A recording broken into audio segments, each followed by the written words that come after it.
What's happening, folks? Back with another reaction, back with some more New Order, and I'd like to give another shout out to Erik, who not only sent me this record, Movement, 1981, along with a shirt that went with it, but recently sent me another record, Substance, 1987. And it feels like there might even be, this might be a double LP. It feels very heavy for this just to be one record. So we'll get to this soon. And I see here on the back, it's 2023. So apparently this is a repressing, or a reissue rather.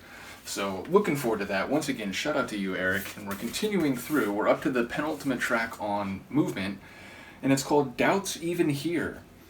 Knowing the overall themes on the album, including specifically Ian Curtis's passing away and the transfer of Joy Division into New Order, I wonder if the doubts may relate to the band itself, the creative and or personal directions that they were facing and that they were about to embark upon. So I'm curious as to exactly what this may be, but that's where my thoughts go in advance. Let's see what I can pick up on a first listen. This is New Order.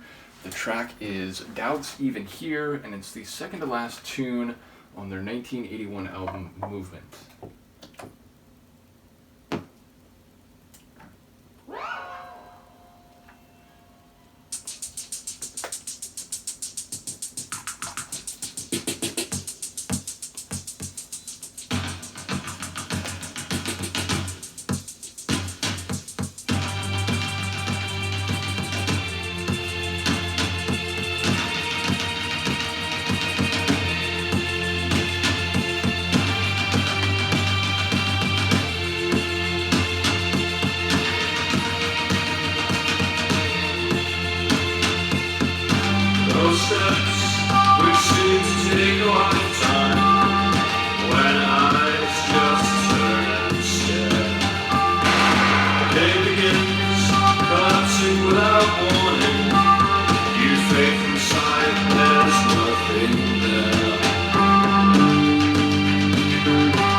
incredible, and I keep forgetting that Flood assisted on this album.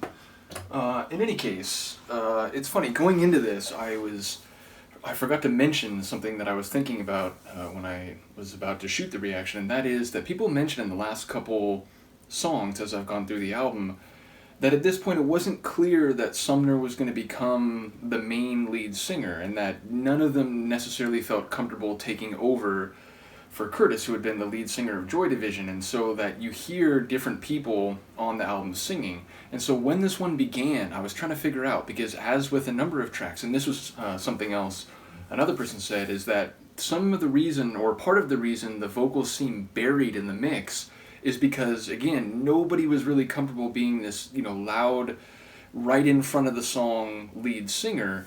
And so it became more about the sonic atmosphere and sort of, enmeshing the vocals within the whole sonic palette. And so as this song started to play out, that's how it sounded again. And I was struggling to, is that Sumner? Is that not? But by the end of the tune, I feel like we heard at least two, if not three people. And they were sort of going almost like a polyphonic blend where they were singing different lines simultaneously.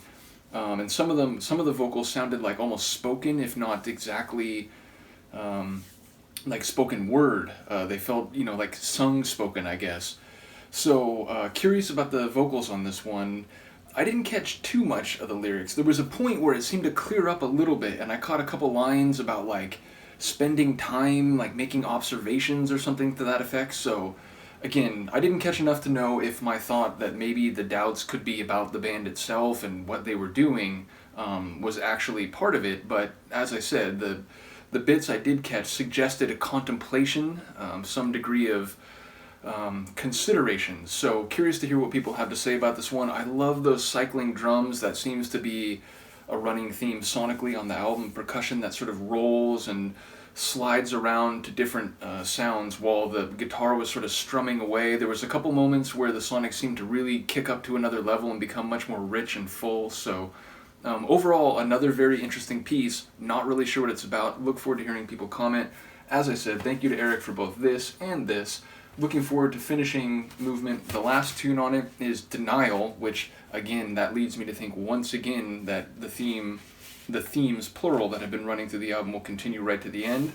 And after that, we'll be back for Substance when we continue in New Order. So let me know what you think, and I will see you next time. Peace.